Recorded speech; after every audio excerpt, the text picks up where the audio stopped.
രാവിലെ ബ്രേക്ക്ഫാസ്റ്റിന് പാവ് ഭാജിയാണ് ഉണ്ടാക്കുന്നത്. അതിനായിട്ട് ഉള്ള കുറച്ച് പച്ചക്കറികൾ ഞാൻ cauliflower, cabbage, carrot, beans, capsicum ഇതെല്ലാം എടുത്തിട്ടുണ്ട്. അപ്പോൾ ഇതെല്ലാം ആകുമ്പോൾ ഒരു ഹെൽത്തി ആയിട്ടുള്ള ഒരു ഭാജിയാണ് നമ്മളിത് ഉണ്ടാക്കുന്നത്. ഇത് ഇടയ്ക്ക് ഉണ്ടാക്കുന്നതുകൊണ്ട് ഇവിടെ പിള്ളേർക്ക് ഇത് ഭയങ്കര ഇഷ്ടമാണ് പാവ് ഭാജി.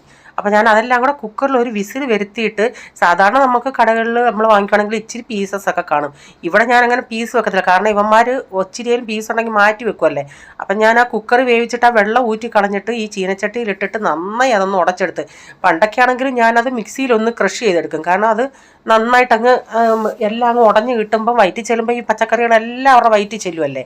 അതെല്ലാം ഞാനൊന്ന് ഉടച്ചെടുത്തിട്ട് ഞാൻ ചീനച്ചട്ടി വെച്ചിട്ട് ഓയിലൊഴിച്ച് ഇച്ചിരി സവാളയും വഴറ്റി, പിന്നെ അതിലേക്ക് കുറച്ച് മട്ടറും ഇട്ട് ഒന്ന് വഴറ്റിയതിന് ശേഷം ഇച്ചിരി ഇഞ്ചി വെളുത്തുള്ളി പേസ്റ്റ്, ആവശ്യത്തിന് ഉപ്പും ഇട്ട് ഒരു 3-4 ടൊമാറ്റോ ഒന്ന് അരച്ചതൂടെ ചേർത്ത് ആ ടൊമാറ്റോയിലെ വെള്ളമൊക്കെ ഒന്ന് ഇച്ചിരി ഒന്ന് വറ്റി വരട്ടെ, നന്നായി ഒന്ന് ഇച്ചിരി നേരം ഒന്ന് നമുക്ക് വഴറ്റിയെടുക്കാം.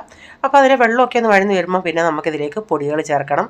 ഞാൻ ഇച്ചിരി മഞ്ഞൾപ്പൊടിയും 2 ടീസ്പൂൺ മല്ലിപ്പൊടിയും 1.5 ടീസ്പൂണോളം മുളക് പൊടിയും, പിന്നെ ഇതിൽ നമ്മൾ മെയിൻ ചേർക്കുന്നത് പാവ് ഭാജി മസാലയാണ്. അതൊരു 2 ടേബിൾ സ്പൂണോളം ചേർത്തിട്ടുണ്ട്, ഒരു 2.5 ടേബിൾ സ്പൂൺ. എന്നിട്ട് അതുകൂടെ ഒന്ന് നന്നായി മിക്സ് ചെയ്ത് അതിൻ്റെ പച്ചമണം പോകുമ്പോൾ നമുക്ക് ആവശ്യത്തിനുള്ള നമ്മൾ ഈ അരച്ചത് ചേർത്തിട്ട് ആവശ്യത്തിനുള്ള വെള്ളമൊക്കെ ചേർത്ത് നന്നായി ഒന്ന് മിക്സ് ചെയ്തെടുക്കാം. ഇതിൽ സാധാരണ നമ്മൾ ഈ റെസ്റ്റോറൻറ്റിൽ നിന്നൊക്കെ കഴിക്കുമ്പം അതിൻ്റെ അകത്ത് ബട്ടറൊക്കെ ഇട്ട് തരുവേ. ഞാനിപ്പോൾ ബട്ടറൊന്നും ചേർത്തിട്ടില്ല. അതുപോലെ നമുക്ക് ആ പാവ് തരുമ്പോഴും ആ പാവ് കീറിയിട്ട് അവർ ബട്ടറിൽ ഒന്ന് ചൂടാക്കിയിട്ടാണ് നമുക്ക് തരുന്നത്. അപ്പോൾ ഞാനിതിൽ കുറച്ച് മല്ലിയിലയൊക്കെ ഇട്ടായിരുന്നു. അപ്പം നമ്മുടെ പാവ് ഭാജി ഇവിടെ റെഡിയായി. അതിൻ്റെ ഇടയ്ക്ക് ചായ റെഡി ആയായിരുന്നു, ചായ എടുത്തിട്ടുണ്ട്. അപ്പം ഞാൻ പിള്ളേർക്ക് ചിലപ്പോൾ കൊടുക്കുവാണെങ്കിൽ ഈ ബന്നൊന്ന് കീറിയിട്ട് തവയിൽ വെച്ച് ഇച്ചിരി ബട്ടർ ഇട്ടൊന്ന് ചൂടാക്കി കൊടുക്കും. ഞാനിപ്പോൾ കഴിക്കാൻ എടുക്കുന്നുണ്ടെങ്കിൽ ഞാൻ അങ്ങനെയൊന്നും ചെയ്യാറില്ല. അതിനുശേഷം പിന്നെ ബോട്ടിലുകളിലെല്ലാം വെള്ളം നിറച്ചു. പിന്നെ ഒരു കോവയ്ക്ക മെഴുക്കുവരട്ടിയാണ് ഉണ്ടാക്കുന്നത്.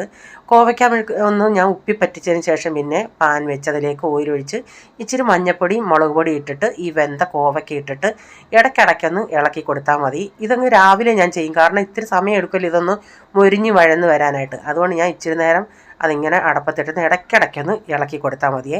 അപ്പം നമ്മുടെ കോവയ്ക്ക മെഴുക്കുവരട്ടി ഇവിടെ റെഡി ആയിട്ടുണ്ട്.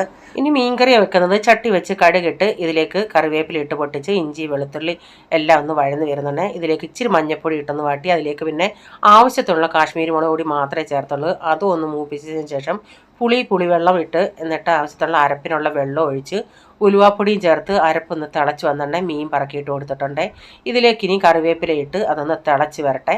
അപ്പോൾ അത് തിളച്ച് വന്ന് വറ്റിയുണ്ട് ഞാൻ ഇച്ചിരി വെളിച്ചെണ്ണയും കറിവേപ്പിലയും ഇട്ട് കൊടുത്തിട്ടുണ്ട്. വീഡിയോ ഇഷ്ടമായെങ്കിൽ ചാനൽ ഒന്ന് ഫോളോ ചെയ്തേക്കണേ.